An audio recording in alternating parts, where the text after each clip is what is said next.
जय हिंद दोस्तों, आपका बहुत बहुत स्वागत है एक और नई वीडियो में। DHDLA 137 हिंदी भाषा संप्रेषण कौशल के बारे में यहाँ पर बात करने जा रहे हैं। दोस्तों, इस वीडियो में हम बात करने वाले हैं सब्जेक्ट के गेस्ट पेपर के बारे में और पूरा डिस्कशन होगा कि क्या है इस गेस्ट पेपर में। देखिए, गेस्ट पेपर होता है कि आपको पहले ही पूर्वानुमान लगाना है कि कौन कौन से क्वेश्चंस महत्वपूर्ण हैं, और जिसका आधार होता है कि आपके जो प्रीवियस ईयर क्वेश्चन पेपर आए हुए हैं, साथ ही जो आपका जो असाइनमेंट्स में क्वेश्चन आए होते हैं उनसे संबंधित जो क्वेश्चंस लगते हैं कि इम्पोर्टेंट हैं, वो गेस्ट पेपर में आपको सुझाए जाते हैं, यानी आपको उनकी सलाह दी जाती है कि आप इसको कवर कर लीजिएगा। ठीक है, देखिए, जो मैं ये वीडियो बना रहा हूँ, मैं ऐसे 3 वीडियो ला रहा हूँ पूरी एक सीरीज़ के तहत, जिसमें मैंने इससे पहले एक गेस्ट पेपर ऑलरेडी करा दिया है, जैसे आपको दिख रहा होगा लिखा हुआ भी कि गेस्ट पेपर 2, यानी गेस्ट पेपर फर्स्ट ऑलरेडी हम कंप्लीट डिस्कस कर चुके हैं। उसके बाद गेस्ट पेपर 2 की ये वीडियो है जो इस गेस्ट पेपर को कंप्लीट वीडियो, एक ही वीडियो में पूरा गेस्ट पेपर आपको मिल जाएगा विद आंसर। इसके बाद तीसरा एक और वीडियो मैं बनाऊंगा जो पूरा तीसरा जो गेस्ट पेपर है हमारा उसको कंप्लीट करेगा। ठीक है, तो इस का मतलब है 3 ऐसी वीडियोस होंगी जो 3 गेस्ट पेपर को कंप्लीट करते हैं, यानी एक गेस्ट पेपर में अगर आप मान के चलिएगा 8 से 10 क्वेश्चन हैं, तो इस तरीके से लगभग 30 क्वेश्चन आपके हो जाते हैं। और ये देखिए बहुत बहुत ज़्यादा इम्पोर्टेंट है। मैं आपको विश्वास दिलाना चाहता हूँ कि इतना बहुत है। ठीक है, इतना सफिशेंट है, इतना अगर आप पढ़ लेते हो, इतना आप अगर जान लेते हो, तो आपके लिए बहुत बहुत ज़्यादा सफिशेंट है। आपकी पास होने की गारंटी यहाँ पर ली जा सकती है। ठीक है, क्योंकि जो महत्वपूर्ण चीज़ें हैं वो सभी इन 3 वीडियो में करा दी जाएंगी। ठीक है, तो तीनों वीडियो का लिंक डिस्क्रिप्शन में है प्लेलिस्ट का, वहाँ पर आप तीनों वीडियो को देख सकते हैं एक बार में। साथ ही इससे पहले भी मैंने 2 वीडियो और बनाई थी जो कंप्लीट ओवरव्यू देंगे आपको पूरे सब्जेक्ट का, तो एक पूरे सब्जेक्ट का ओवरव्यू, इंपॉर्टेंट यूनिट्स वगैरह सभी उसमें हैं। साथ ही 30 महत्वपूर्ण क्वेश्चन जो आपके गेस्ट पेपर के माध्यम से आप तक मैं पहुंचा रहा हूं, वो आप अगर कवर कर लेते हो तो फिर किसी भी बात की चिंता नहीं रह जाती, सभी चीज़ें आपकी कवर हो जाती हैं और आप बिल्कुल चिंता मुक्त होकर अपना एग्ज़ाम लिख सकते हो। ठीक है, इतना सफिशिएंट है।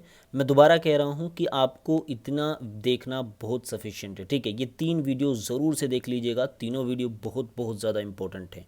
ठीक है, तीनों का जो PDF आपको अभी नहीं मिल पाएगी, PDF आपको एग्ज़ाम से 1-2 घंटे पहले मैं अपलोड करूँगा, क्योंकि वीडियो सबसे ज़्यादा महत्वपूर्ण है। चीज़ें आसानी से आपको समझाई गई हैं वीडियो के माध्यम से, आपको पढ़कर बहुत सी चीज़ें समझ में नहीं आएंगी, तो आपसे अनुरोध है, आपसे रिक्वेस्ट है कि कंप्लीट वीडियोस देखें। उसके बाद जैसे ही टाइम मिलेगा तो मैं PDF भी अपलोड कर दूंगा, PDF आप दोबारा वहाँ से रिवीजन कर सकते हो PDF के माध्यम से। तो पहले वीडियो को देख लीजिएगा 1 से 2 बार, अगर आपको समझ नहीं आया, वैसे तो एक बार में बहुत आसानी से समझ आएगा, तो क्योंकि बहुत अच्छे से मैंने चीज़ों को समझाया है। ठीक है, तो बिना देरी किए चलिए वीडियो में आगे बढ़ते हैं और यहाँ पर हमारा गेस्ट पेपर 2 जो है इसको कवर कर लेते हैं। ठीक है, चलिए एक बार देख लेते हैं, थोड़ा माइक वगैरह ऑन है। ठीक है, चलिए यहाँ पर हमारा जो गेस्ट पेपर है सेकंड, इसको स्टार्ट करते हैं। थोड़ा सा यहाँ पर पेन लेता हूँ। देखिए, पहला जो क्वेश्चन है आपका वह है कार्यालय लेखन से क्या तात्पर्य है। ठीक है, कार्यालय लेखन से यानी ऑफिस वर्क में जो लेखन होता है, ऑफिस वर्क के तहत जो लेखन आता है, उसका क्या तात्पर्य है, उससे आप क्या समझते हैं। देखिए, कार्यालय लेखन से तात्पर्य उस लेखन से है जो लेखन प्रक्रिया में हो। ठीक है, जो उस लेखन प्रक्रिया में हो जो कार्यालयों में संपन्न किया जाता है, यानी कार्यालयों में जो कार्य के होते हैं उससे संबंधित जो लेखन प्रक्रिया होती है, जो ऑफिस वर्क होता है लिखित रूप का, उसको बोलते हैं कार्यालय लेखन। कार्यालय के संदर्भ में लेखन प्रक्रिया भिन्न भिन्न हो सकती हैं, अलग अलग हो सकती हैं। जैसे कि डाकघर में, डाकघर का अगर विभाग है, डाक विभाग है, तो उसमें एक अलग प्रक्रिया इस्तेमाल होगी। उसमें जो इस्तेमाल होने वाली जो शब्दावलियाँ हैं, जो वर्ड्स हैं, वो अलग होंगी। इस तरीके से मोटे मोटे तौर पर अगर समझा जाए तो बैंक में अगर जो शब्दावलियाँ होंगी, यानी बैंक में अगर आप जाएं तो वो भी एक कार्यालय है। ठीक है, तो वहाँ पर होने वाली जो शब्दावलियाँ हैं, जैसे कि डिपॉजिट या पैसे जमा करना, निकालना, उधार, इस तरह की चीज़ों, इस तरह की जो शब्दावलियाँ हैं वो इस्तेमाल होंगी। इसके अलावा अगर किसी और कार्यालय में अगर आप जाओ, जैसे प्रॉपर्टी से संबंधित कोई कार्यालय है या कानून से संबंधित कोई वकील है, उसका कार्यालय है, तो ऐसी जगहों पर एक कानून से संबंधित जो शब्दावलियां हैं, धाराएं हैं, उसका इस्तेमाल होगा।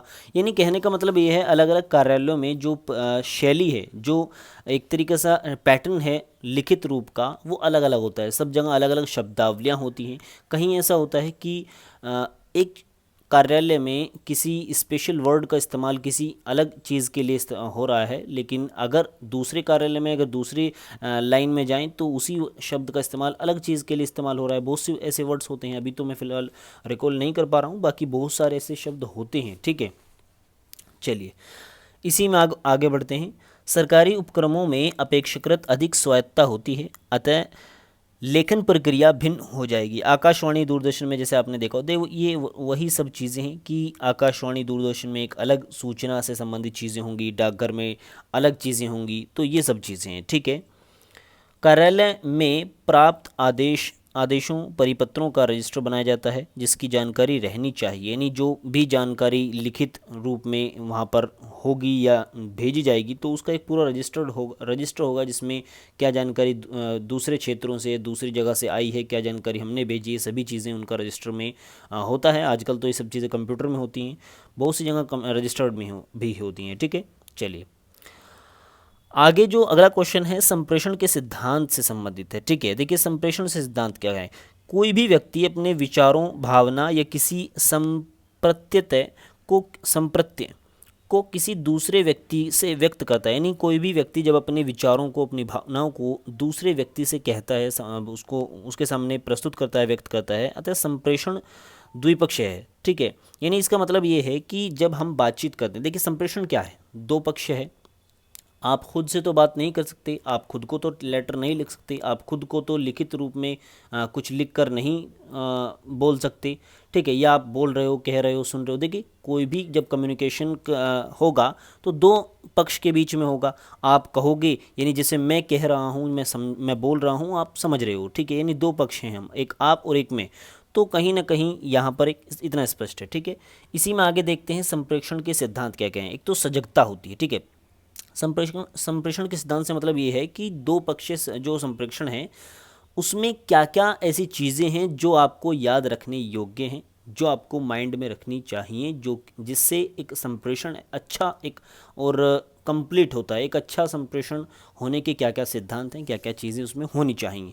तो पहला है सजगता, यानी एक्टिव होना। ठीक है, सजगता मतलब एक्टिव होना एक तरीके से। जैसे कि मैं अब क्या कर रहा हूँ, संप्रेषण हो रहा है हमारे बीच में, आपके बीच में, मैं आप तक जानकारी पहुँचा रहा हूँ, आप ग्रहण कर रहे हैं। ठीक है, मैं जो है संप्रेषण करता हूँ और आप ग्रहण करता है। यानी मैं बोल रहा हूँ, मैं आप तक जानकारी दे रहा हूँ और आप जानकारी को ले रहे हैं। ठीक है, तो कहीं ना कहीं दोनों जो है सजग होने चाहिए, एक्टिव होने चाहिए और एक तरीके से सचेत होने चाहिए। ठीक है, सक्रिय होनी चाहिए। ठीक है, यानी जब आप चीज़ों को अपने होशो हवास में कहोगे या दूसरों तक पहुंचाने की कोशिश करोगे, तभी आप चीज़ें सही से पहुंच सकेंगी। ठीक है, और दूसरा जो ग्रहण करता है उसकी भी जिम्मेदारी बनती है कि वो एक्टिवली चीज़ों को ले और समझने की कोशिश करे, यानी कि ऐसे ही हाव भाव में टाल दे उस चीज़ों को। ठीक है, तो मैं आपको अगर समझा रहा हूँ तो आपकी ज़िम्मेदारी है, अगर आपको ये संप्रेषण कंप्लीट करना है, चीज़ें जो मैं आप तक पहुँचा रहा हूँ अगर आपको समझनी है, तो आपकी ज़िम्मेदारी बनती है कि एक्टिवली होकर बैठें। ठीक है, चीज़ों को अच्छे से समझने की कोशिश करें, ध्यानपूर्वक सुने, शांतिपूर्ण वातावरण में बैठकर चीज़ों को सुने, तो आप तक चीज़ें आसानी से पहुंच जाएंगी। ठीक है, तो इसका यही मतलब है, सक्रियता होनी चाहिए। ठीक है, सजगता होनी चाहिए। अगला है योग्यता का सिद्धांत, यानी इसमें भी बिल्कुल सेम है, दो पक्ष होते हैं, तो दोनों जो है योग्य होनी चाहिए। जैसे कि एक टीचर है, जैसे मैं आपको जो चीज़ें समझा रहा हूँ, मैं आपको समझाने के योग्य होना चाहिए।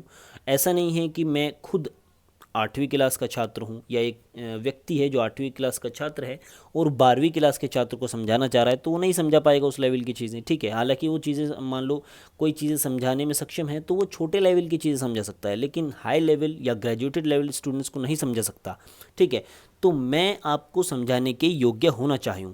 इसी के साथ साथ जो आप स्टूडेंट्स हैं वो भी समझने योग्य होने चाहिए। जैसे कि एक छात्र है, अगर मैं आपको समझा रहा हूँ, जो चीज़ें मैं आपको समझा रहा हूँ वही चीज़ें अगर 5वीं क्लास के छात्र के सामने रखी जाएं तो वो नहीं समझ पाएगा, क्योंकि उसकी जो मस्तिष्क है वो ग्रहण करने योग्य ही नहीं है उन चीज़ों को जो मैं समझा रहा हूँ। क्योंकि वो जो चीज़ें हैं, जो सब्जेक्ट है, जो टॉपिक है, वो है ग्रेजुएशन लेवल का, ठीक है।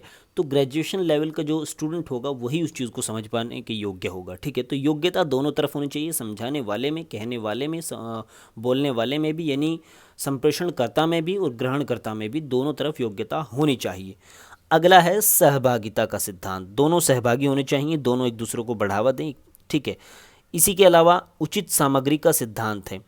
तो उचित सामग्री होनी चाहिए, यानी जो स्थिति है, इसको पढ़कर मैं आपको अच्छे से समझा पाऊंगा। संप्रेषण में सबसे महत्वपूर्ण है, ध्यान देने वाली ये बात है कि उचित सामग्री होनी चाहिए, ठीक है। उचित सामग्री ऐसी होनी चाहिए जो संप्रेषण के उद्देश्य, संप्रेषण परिस्थिति तथा माध्यम से मेल खाती हो। जैसे कि आपका एग्ज़ाम टाइम है, अब आपको ज़रूरत है ऐसी सोर्सेज की जिससे आप अच्छे से अपने सब्जेक्ट के बारे में समझ सको, ठीक है। जैसे कि आप अभी फ़िलहाल यूट्यूब का इस्तेमाल कर रहे हो, तो इसमें आपको लिखित रूप में भी चीज़ें मिलेंगी, मौखिक रूप में मैं आपको समझा ही रहा हूँ। बहुत से टीचर्स ऐसे हैं जो हाव भाव से वीडियो खुद की बनाकर आपको अच्छे से समझाएंगे, इससे भी अच्छे से।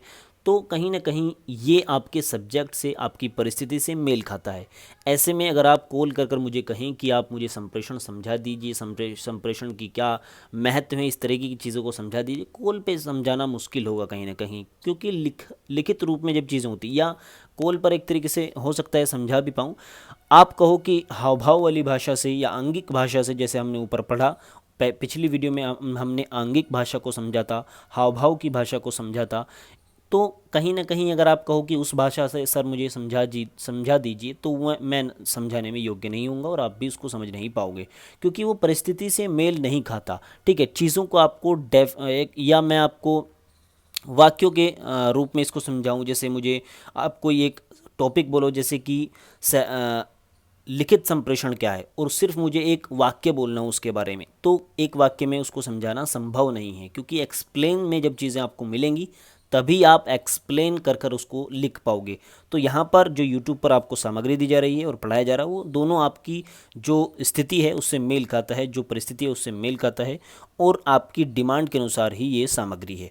तो ये सभी चीज़ें संप्रेषण में होनी चाहिए जब भी, क्योंकि अगर संप्रेषण को कंप्लीट और अच्छे से कंप्लीट करना है तो ये सब चीज़ें उसके लिए ज़रूरी हैं।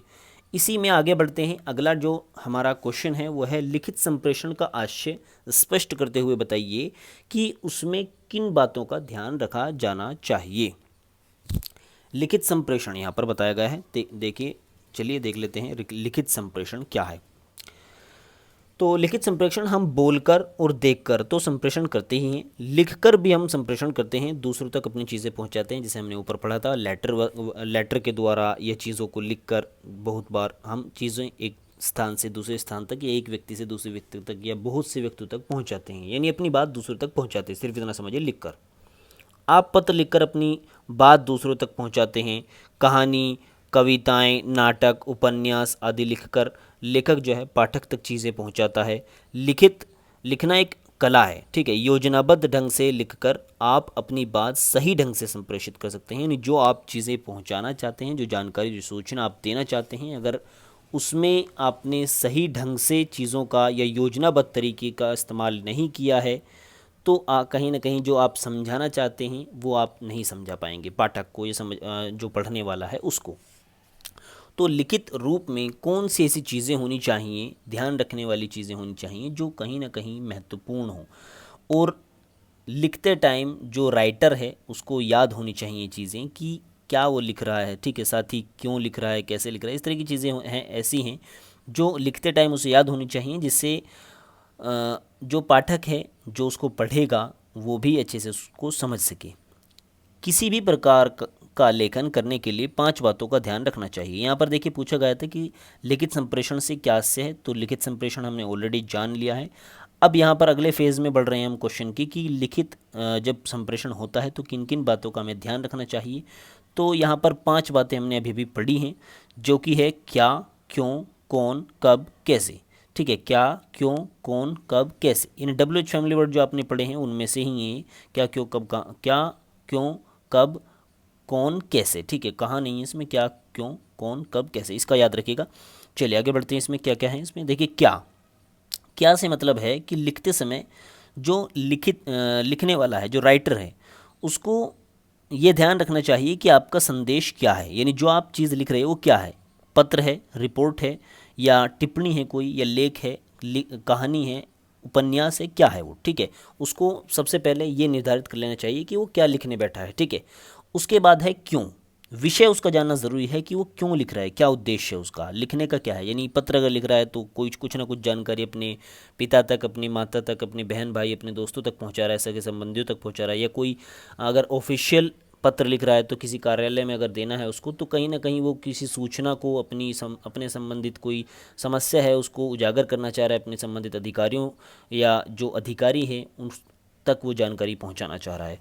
तो यानी कहने का मतलब ये है क्यों, यानी क्यों क्या, सॉरी, क्यों यानी क्या वो लिख रहा है। उसके बाद होता है क्या, तो वो क्या लिख रहा है, और जैसे कि सूचित करना है, निवेदन कर रहा है, या पुष्टिकरण कर रहा है, या समझा रहा है, यानी वो क्या लिख रहा है, इस बात का उसको ध्यान होना चाहिए कि वो लिख क्या रहा है। यानी जो वो लिख रहा है क्या क्या है वो, यानी जो आप जैसे मान लो एक लेटर लिख रहे हो, ठीक है, एक लेटर लिख रहे हो तो उसमें आप क्या लिख रहे हो, किसी बात के बारे में सूचित कर रहे हो, या कोई सूचना पहुंचा रहे हो, या किसी अधिकारी से निवेदन या रिक्वेस्ट कर रहे हो। जैसे हम अक्सर करते हैं अपने पत्र में, प्रार्थना पत्र में रिक्वेस्ट कि हमें छुट्टी प्रदान करें, या पुष्टिकरण कर रहे हो, किसी बात को पुष्ट कर रहे हो, यानी अपने दोस्तों के पास भेज रहे हो कि भाई आपकी बात से मैं सहमत हूँ और ऐसे ऐसे कीजिए इस चीज़ को, ठीक है। या कोई चीज़ दूसरों को समझाने के लिए पत्र लिख रहे हो, तो इसका जानना ज़रूरी है। उसके बाद तीसरा इसमें पॉइंट है कौन, यानी जो पढ़ने वाला है, प्राप्त करता है, वो कौन है, कोई ऑडियंस है, या जो पढ़ने वाले लोग हैं वो कितने हैं, कौन सी कैटेगरी के हैं वो, ठीक है, उनकी क्या कैटेगरी है, पढ़े लिखे छात्र हैं, या कोई वकील हैं, डॉक्टर हैं, या कौन है, इस तरीके का आपको समझना ज़रूरी है। यदि आपके सामने यह स्पष्ट है कि आप किसके लिए लिख रहे हैं तो ये संदेश लिखना आपके लिए ज़्यादा आसान होगा, और जो शैली इसमें इस्तेमाल की जाएगी वो भी आप उसी के अनुसार लिखोगे। जैसे माता और पिता के लिए अगर लिख रहे हो तब आप एक अलग शैली में लिखोगे उन चीज़ों को, दोस्तों के लिए अलग शैली में लिखोगे, ठीक है। तो इस तरह की चीज़ें हैं। अगला है इसमें कब। आप अपने लेखन में दिन और तारीख ज़रूर डालिए, खासकर पत्र लेखन में या कार्यालय का काम करते वक्त इसकी ज़रूर ध्यान रखें। क्योंकि बहुत सी बार, जैसे मान लो आपने आज की तारीख लिखी है 4 तारीख, तो और आपने आज लेटर भेजा और प्राप्तकर्ता तक ये लेटर 10 या 8 दिन के बाद पहुंचा, तो ऐसे में वो इसका अंदाज़ा लगाने में सक्षम होगा कि इसने कब भेजा था, क्या स्थिति रही होगी उस टाइम, ठीक है। इस तरह की चीज़ें हैं, तो डेट हमेशा याद रखें। उसके बाद है कैसे, तो आपके लेखन का सारा दारोमदार यानी जो पूरा सिस्टम है उस पर डिपेंड होना चाहिए कि कैसे लिखते हैं, ये आपको पता होना चाहिए। ये नहीं अनाप शनाप उल्टा सीधा ऊपर नीचे जो भी इलॉजिकल बातें भरती हैं उसमें, ये नहीं, आपको पता होना चाहिए, ऐसा नहीं होना चाहिए। आपको पता होना चाहिए कि क्या चीज़ें लिखनी हैं, क्या क्या कौशल इसका होना चाहिए, क्या क्या स्किल्स आपके पास इसको होनी चाहिए। क्योंकि जैसे हमने ऊपर लिखा पढ़ा है कि लिखना जो है एक कला है, यही आपकी भाषा की पकड़ और लेखन कौशल की परीक्षा होती है। यानी यही आपका कहीं ना कहीं एक टेस्ट होता है, एक पता चलता है इससे पढ़ने वाले को कि आपकी भाषा पर कितनी पकड़ है, कितनी सरलता से, कितनी आसानी से आप भाषाओं अपनी जो आप बात कहना चाहते हो उसको प्रकट कर सकते हो लिखित रूप से। तो ये 5 पॉइंट ऐसे हैं जो आपको हमेशा याद रखने चाहिए अगर आप एक कुछ लिखना चाह रहे हैं, अगर आप एक राइटर बनना चाह रहे हैं, या कुछ भी आप चीज़ें लिखना चाह रहे हैं, राइटर से संबंधित नहीं है सिर्फ।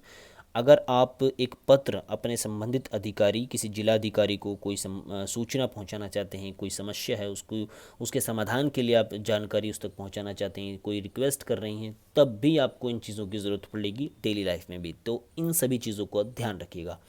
चलिए आगे बढ़ते हैं अगले क्वेश्चन की तरफ। संप्रेषण के विविध रूपों का परिचय दीजिए। यानी संप्रेषण के यहाँ पर प्रकार के बारे में बात की गई है, ठीक है। संप्रेषण के कितने प्रकार हैं, क्या हैं, सब चीज़ें यहाँ पर जानेंगे। चलिए, संप्रेषण के विविध रूपों का परिचय।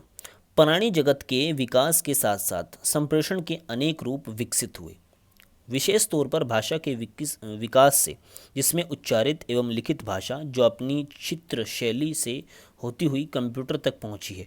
यानी देखिए, जो उच्चारित भाषा है, लिखित भाषा है, यानी बोलने वाली भाषा, और लिखित भाषा है, वो कहीं ना कहीं पहले क्या थी, पहले चित्र बनाए जाते थे, ठीक है, बड़े बड़े थोड़े चित्र के रूप में, चित्रात्मक शैली, जैसे कि हड़प्पा सभ्यता से मिली है जो चित्रात्मक शैली में वो भाषा लिखी हुई है। लेकिन आज वो भाषा कंप्यूटर तक पहुंच गई है और लिखने में हम कंप्यूटर का इस्तेमाल कर रहे हैं। दोनों में ही संप्रेषण को अनेकानेक रूप विकसित हुए हैं। यानी जो बोलने वाली भाषा है उसमें भी इस तरीके से चीज़ें हुई हैं। पहले हम अलग तरह के अलग तरह से बोलते थे, अलग तरह के जो शब्दावलियाँ हैं उनको इस्तेमाल करते थे, लेकिन आज एक विकसित शब्दावली हम अच्छे से इस्तेमाल कर रहे हैं, ऑफिशियल लैंग्वेज का इस्तेमाल कर रहे हैं बोलने में भी।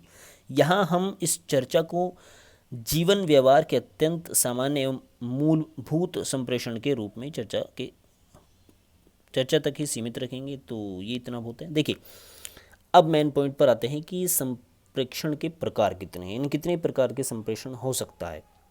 यहाँ पर सभी नहीं हैं, थोड़े से बताए गए हैं। ठीक है, साक्षात्कार, ठीक है, एक तो इंटरव्यू है, यानी कम्युनिकेशन एक तरह जो संप्रेषण होता है वो साक्षात्कार के माध्यम से होता है, जिसमें शैली होती है प्रश्नोत्तर वाली।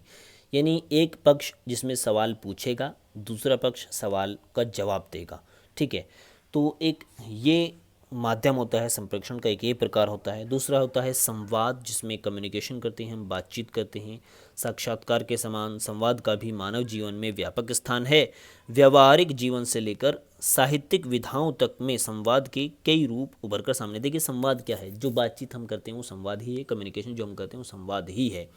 जीवन का जब हमारा शुरुआत होता है, जब हम पैदा होते हैं, तब से हम रोने से स्टार्ट करते हैं, वो भी एक संवाद है, और जीवन के अंत तक हम संवाद करते ही रहते हैं।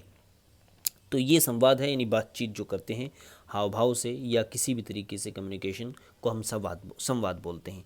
सामाजिक आदान प्रदान, तो ये भी एक है। जब हम मनुष्य जीवन में इतनी विविधता है कि प्रातः उठने से लेकर रात को सोने तक इतना सामाजिक आदान प्रदान होता है कि मनुष्य स्वयं इस संबंध में सचेत नहीं होता। इस सामाजिक आदान प्रदान के विशाल क्रम से कुछ अधिक प्रचलित रूपों जैसे सामाजिक रस्मों, त्यौहार, जीवन व्यवहार, ये सब चीज़ें आती हैं सामाजिक आदान प्रदान में। ये भी एक प्रकार है संप्रेषण का। ठीक है, जिसके संप्रेषण आपको ऑलरेडी मैंने बताया है पिछली वीडियो में। संप्रेषण का एक बार छोटा सा एक बार बता देता हूँ इसकी परिभाषा, कि दो या दो से अधिक व्यक्तियों के बीच मौखिक, लिखित या आंगिक रूप से जब भी या किसी भी ऐसे रूप से, जैसे कि किसी भी रूप से, जैसे कि मौखिक, लिखित या उच्चारित या आंगिक रूप से सूचनाओं का, समाचारों का, जानकारी का एक व्यक्ति से दूसरे व्यक्ति तक आदान प्रदान हो, उसी को हम संप्रेषण बोलते हैं। यानी जानकारी का एक जगह से दूसरी जगह, एक व्यक्ति से दूसरे व्यक्ति तक पहुंचाना किसी भी माध्यम से, चाहे हम बोल कर रहे हों, पढ़ कर पहुँचा रहे हों, लिख कर पहुँचा रहे हों, ठीक है, या उसको हाव भाव से समझा रहे हों या इशारों से समझा रहे हों, तो वो सब संप्रेषण में आता है। तो अब और चीज़ें आसानी होंगी आपको समझने में। अगला जो क्वेश्चन है वो है भाषा के विभिन्न रूपों की चर्चा कीजिए या इन पर प्रकाश डालिए। देखिए, ध्वनि, शब्द, वाक्य, अर्थ, ये ऐसे जो पॉइंट हैं, सॉरी एक मिनट, हाँ, ध्वनि, शब्द, वाक्य, अर्थ, भाषा के 4 प्रमुख अंग हैं। ठीक है, देखिए, ध्वनि होती है जो हम सुनते हैं। ठीक है, शब्द हमें पता है, वर्ड्स, शब्दों से बनता है वाक्य, और वाक्य का पूरा एक अर्थ होना चाहिए, तब एक भाषा बनेगी। ठीक है, इन सभी चीज़ों को मिलाकर, चारों चीज़ों को मिलाकर बनती है एक पूरी भाषा। ठीक है, शब्द से बनता है वाक्य, वाक्य का अगर कुछ अर्थ होगा, तब अगर हम उसको बोल रहे हैं किसी दूसरे व्यक्ति के सामने, तो वो सुनेगा उस चीज़ को, और ये एक भाषा हो जाएगी। ठीक है, इन्हीं अंगों के आधार पर भाषा का रूप बनता है। भाषा का यही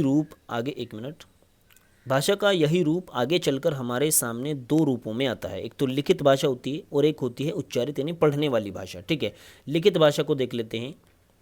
यहाँ पर बताया गया है कि दोनों की अलग अलग विशेषताएं हैं। देखिए, लिखित भाषा 3 गुण होते हैं लिखित भाषा में। एक तो प्रसाद, ओज और मधुर्य। थोड़ा सा जल्दी मैं समझाने की आपको कोशिश करूँगा, क्योंकि एक तो बैटरी डाउन हो गई है और मुझे लगता है वीडियो भी लंबी है। वीडियो तो चलो ज़्यादा लंबी नहीं हुई है, लेकिन बैटरी यहाँ पर फ़ोन की डाउन हो गई। चलिए फिर भी देखते हैं धीरे धीरे आराम से इन चीज़ों को। देखिए हम बात कर रहे थे लिखित भाषा के 3 गुणों के बारे में, प्रसाद, ओज, मधुर्य। अब ये क्या चीज़ है, ये क्या बला है? देखिए, प्रसाद का अर्थ होता है प्रसन्नता, यानी जिस भाषा में हमें लिखित रूप में जब हम कोई चीज़ लिख रहे हैं, तो एक तो वो सरल और सहज होना चाहिए, यानी पढ़ने वाले व्यक्ति को प्रसन्नता महसूस हो, एक तो ये चीज़ होनी चाहिए। एक तो ये गुण होता है लिखित रूप में जब हम लिखते हैं किसी चीज़ को, यानी ये लिखित रूप भाषा का इस्तेमाल, लिखित भाषा के 3 गुण बताए गए। ये ऐसे ही नहीं कि हम और आप लिख दें मिलकर, कोई ऐसी नहीं। लिखना एक कला है और लेखक के द्वारा जब चीज़ों को लिखा जाता है तो 3 ये चीज़ें उसमें होती हैं, तभी व्यक्ति जो पाठक होते हैं उनको मज़ा आता है, चीज़ों को पढ़ते हैं वो लोग उनकी, ठीक है, तभी एक पूरा जो है सिस्टम बनता है। तो यहाँ पर एक लिखित भाषा का बताया गया है कि उसमें कितने गुण होते हैं, तो 3 गुण होते हैं। प्रसाद होता है हमारा, प्रसन्नता, जिसको पढ़ने के बाद हमें प्रसन्नता महसूस हो। ओज होता है उसके बाद, ठीक है, इसमें आगे देखेंगे ओज, ठीक है, देखिए ये रहा। ओज का शाब्दिक अर्थ है तेजस्विता, तेजस्विता, ठीक है। जैसे कि साहित्य में ओज गुण वह होता है जहाँ ऐसी शब्दावली का प्रयोग हो जिसे पढ़ते ही मन में एक उत्साह, उत्तेजना पैदा हो जाए, ठीक है, एक उल्लास पैदा हो जाए, एक खुशी का एक तरीके से क्यूरियसनेस होती है ना, क्यूरियसनेस आ जाए मन में, ऐसे शब्दों का इस्तेमाल हो जाए। तो ऐसे शब्दों का इस्तेमाल कौन करते हैं? दिनकर, जो दिनकर हैं, जो एक लेखक हैं बहुत बड़े, उनके द्वारा ऐसी अपनी पंक्तियों में इस्तेमाल किया जाता था। साथ ही जो निराला जी हैं वो करते हैं प्रसाद का इस्तेमाल, यानी प्रसन्नता कहीं ना कहीं व्यक्ति के अंदर आ जाती है उनकी पंक्तियों को पढ़कर, उनके द्वारा लेखों को पढ़कर, ठीक है। उसके बाद अगली बताया गया है, अगला यहाँ पर इसी में है मधुर्य। मधुर्य का अर्थ होता है मिठास से, ठीक है, मधुर्य का अर्थ होता है मिठास से, यानी कि मिठास होना चाहिए। देखिए जैसे मैं आपको इसको पढ़कर सुनाता हूँ थोड़ा। तुम मनक किरण के अंतराल में लुक छिपकर चलते हो क्यों। थोड़ा सा एक नम्र भाषा का इस्तेमाल किया गया है, थोड़ा सा एक मीठी भाषा का इस्तेमाल किया गया है। तुम कहते हैं मीठी भाषा में, जब हम यू या आपको हम थोड़ा सा और मीठा बोलने की कोशिश करें तो तुम का इस्तेमाल होता है वहाँ पर, और सहज भाषा का इस्तेमाल किया गया है, तो कहीं ना कहीं व्यक्ति को एक मिठास महसूस होता है, ठीक है। तो ये होते हैं लिखित भाषा के गुण। आगे आता है मौखिक भाषा। जब हम भाषा शब्द का प्रयोग करते हैं तो इससे हमारा अभिप्राय बड़ा व्यापक होता है, यानी जो हमारा उद्देश्य, जो हमारा अभिप्राय, जो हमारा मतलब है बड़ा है थोड़ा, यानी कैसे? इसके अंतर्गत उच्चारण, ग्रहण और बोध, ये सभी प्रक्रियाएं अंतर्निहित होते हैं। यानी मौखिक भाषा में क्या होता है कि उच्चारण यानी बोलना, उसके बाद ग्रहण यानी जो ग्रहण करता है उसको समझेगा। यानी देखिए क्या है, जैसे मैं आपको बोल रहा हूँ, वो ये मैं कर रहा हूँ उच्चारित, यानी पढ़कर आपको सुना रहा हूँ या आपको अपने मन से चीज़ों को समझा रहा हूँ, उसके बाद उच्चारित कर रहा हूँ, ठीक है। उसके बाद आप चीज़ों को ग्रहण करोगे, मेरे द्वारा जो कहे गए वाक्य हैं, शब्द हैं, उनको आप ग्रहण करोगे। उसके बाद यहाँ तक ही ये कंप्लीट नहीं होता, ये जो मैंने कहा और आपने ग्रहण करा, ये हो गया वॉक, इसे बोलते हैं वॉक, ठीक है। इतना जो अगर हमने कर लिया ये होगा वॉक। लेकिन अगर इसको भाषा पूरा बनाना है तो भाषा बनाने के लिए आपको ग्रहण करने के बाद समझना भी होगा, बोध करना होगा, इसका समझना होगा। जब आप इसको समझ लोगे तब एक पूरी भाषा होगी कि मैं एक भाषा का इस्तेमाल कर रहा हूँ जो आप तक सिर्फ आपको सुनाई नहीं दे रही है, आप तक चीज़ों पहुँचा रही हैं, आपको ज्ञान की प्राप्ति हो रही है, आपको जानकारियाँ कहीं ना कहीं इससे मिल रही है, ठीक है। तब एक पूरी भाषा होगी मौखिक भाषा, ठीक है। आई होप कि आप बहुत अच्छे से इसको समझ गए होंगे। इसमें इतना ही है, बाकी आप देखने की तो ज़रूरत नहीं है। यहाँ पर जैसे करके दिखाया, थोड़ा सा देखने की ज़रूरत नहीं है, इतना बहुत है। यहाँ पर जो वीडियो चल रही है इसी में आप थोड़ा बहुत देख सकते हो, बाकी अलग से देखने की आपको इसमें कोई ज़रूरत नहीं है, ठीक है। आंगिक भाषा देख लेते हैं थोड़ी सी। आंगिक भाषा हालांकि मैंने पिछली वीडियो में अच्छे से बताई है। आंगिक भाषा लिखित रूप हृदयस्थ किसी भी भाव को उतनी संपूर्णता के साथ नहीं प्रस्तुत कर पाता है जितना उच्चरित रूप। उदाहरण के लिए अच्छा लिखने से केवल अच्छा ही प्रतीत होता है, किंतु यदि इसी अच्छा के उच्चारित रूप से कई भावों को, जैसे पीके मूवी आपने देखी होगी जिसमें उसने बताया है कि अलग अलग भाव से अगर अच्छा को बोला जाए तो क्या उसका क्या मतलब होता है। यानी अगर आप किसी को ऐसे ही बोल रहे हो नॉर्मली अच्छा, तो उसका मतलब है ठीक है। यदि आप थोड़ा लंबा इसको बोलते हो अच्छा, तो इसका मतलब होगा कि आप उसको कह रहे हो कि अच्छा ऐसे ठीक है क्या। या जैसे आपने पीके मूवी देखी होगी, उसमें अलग अलग तरीके से बताया गया है, बहुत बेहतरीन तरीके से उसमें बताया गया है, तो वो चीज़ें हैं। यानी आंगिक भाषा का उसमें इस्तेमाल होता है, ठीक है। हाव भाव वाली भाषा का, आंगिक भाषा भी 2 प्रकार की होती है, हाव भाव वाली और एक आंगिक। तो ये सब चीज़ें इसी में हैं, बाकी इसको देख लीजिएगा आप, इसमें ज़्यादा कुछ नहीं है। इससे पहले वीडियो में मैंने इसको अच्छे से समझा दिया था। अगला इसमें जो पॉइंट है, अगला जो क्वेश्चन है वो संचार माध्यमों का स्वरूप स्पष्ट करना है, ठीक है। संचार माध्यम, किसी भी सूचना, मैं यहाँ पर थोड़ा सा पेन बदल लेता हूँ क्योंकि काफ़ी टाइम हो गया इसी पेन को इस्तेमाल करते हुए। देखिए, संचार माध्यमों का स्वरूप स्पष्ट कीजिए। किसी भी सूचना, विचार या भाव को दूसरों तक पहुंचाना ही मोटे तौर पर संचार या कम्युनिकेशन कहलाता है, जिसे हमने ऊपर ऑलरेडी पढ़ा हुआ है काफ़ी बार। एक साथ करोड़ों लाखों लोगों लाखों करोड़ों लोगों तक एक सूचना को पहुंचाना ही संचार या जनसंचार या मास कम्युनिकेशन कहलाता है। देखिए, कम्युनिकेशन एक हुआ सूचना का एक व्यक्ति से दूसरे व्यक्ति तक पहुंचाना, एक व्यक्ति से दूसरे लोगों तक पहुंचाना, या जब हम इसका बड़े स्तर पर इस्तेमाल करते हैं जिससे लाखों करोड़ों लोगों तक हम सूचना को पहुंचा रहे हैं, तो कम्युनिकेशन के साथ हम मास जोड़ते हैं, यानी मास कम्युनिकेशन या जन संचार, पूरा एक जन के लिए संचार। ठीक है, मास कम्युनिकेशन मीडिया भी इसको बोलते हैं। मानव सभ्यता के विकास में संचार की महत्वपूर्ण भूमिका रही है।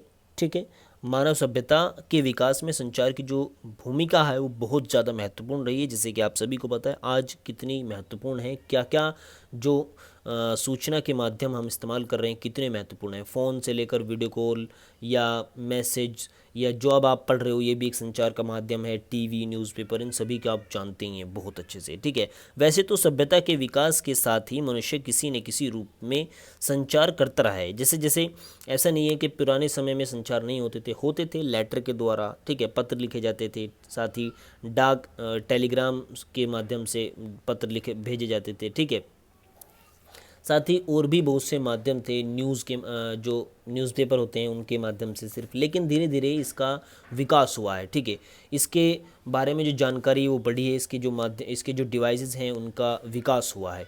ठीक है, जब आज की तरह टेलीफोन नहीं थे, इंटरनेट नहीं था, तो सुविधाएं इतनी नहीं थी, तब लोग चिट्ठी लिखकर आसपास जो समाचार थे, हाल था, वो पहुंचाते थे, एक स्थान से दूसरे स्थान तक जानकारियां पहुंचाते थे। इस तरीके से काफ़ी लोग अखबार पढ़ते हैं, रेडियो सुनते हैं, टेलीविज़न देखते हैं, ये सभी संचार के माध्यम हैं। इसके अलावा अन्य माध्यमों द्वारा सूचनाएं प्राप्त की जा सकती हैं। तो ये सब अगर पढ़ा भी जाए तब भी आप इसको आसानी से समझ सकते हो, बहुत ही आसान भाषा में दिया गया है। तो संचार के यहाँ पर तीन भागों में संचार को बांटा जा सकता है। ठीक है, एक तो मुद्रित यानी जो लिखित भाषा में होता है, जैसे कि न्यूज़पेपर हुआ, मैगजीन हुई, कहानी हुई, उपन्यास हुआ। ठीक है, इस तरह की जो चीज़ें हैं, पत्रिकाएँ हुई, पत्र हुए, या हाँ, ये सब चीज़ें आती हैं मुद्रित भाषा में, यानी जो लिखित होती हैं। उसके बाद होता है श्रव्य, जो सुनी जा सकती हैं सिर्फ, जैसे कि रेडियो हुआ, ये म्यूज़िक हुआ। ठीक है, या रेडियो हुआ, म्यूज़िक हुआ, या किसी के फ़ोन कॉल हुआ, ऑडियो कॉल जो होती है वो श्रव्य है, उसे सिर्फ सुन सकते हैं। ठीक है, इसके बाद आता है श्रव्य और दृश्य, यानी दृश्य श्रव्य दोनों, यानी जिसमें हम देख भी सकते हैं और सुन भी सकते हैं, जैसे कि टेलीविज़न हुआ, वीडियोस हुई, फिल्म हुआ, ये सब टेलीविज़न की कैटेगरी में आ ही जाते हैं ऑलरेडी। या बहुत से नाटक होते हैं। ठीक है, नुक्कड़ नाटक होते हैं, उनको हम देखते भी हैं, सुनते भी हैं।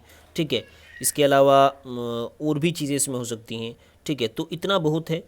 इसको समझने के लिए आई होप कि तीनों माध्यम आप इसके समझ गए होंगे। मुद्रित होता है लिखित से संबंधित, लिखने से संबंधित, लिखित रूप में जो होता है। उसके बाद श्रव्य होता है जो सुना जाता है सिर्फ, और दृश्य व श्रव्य वो होता है जिसमें हम देखते भी हैं और सुनते भी हैं। ठीक है, तो इतना काफ़ी है इसमें। ये सभी चीज़ें डिटेल में दी गई हैं, वही जो चीज़ें मैंने आपको समझाई ऑलरेडी। जब आपको पीडीएफ मिलेगी तो आप पढ़ सकते हो, बाकी ज़रूरत नहीं है इसकी। चलिए, आई होप कि चीज़ें अब तक सही पहुंच रही हों और आप अच्छे से समझ रहे हो।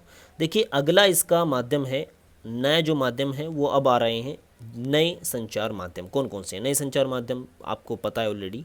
कंप्यूटर एक नया संचार माध्यम है, कंप्यूटर के बारे में जितना आप चाहो लिख सकते हो।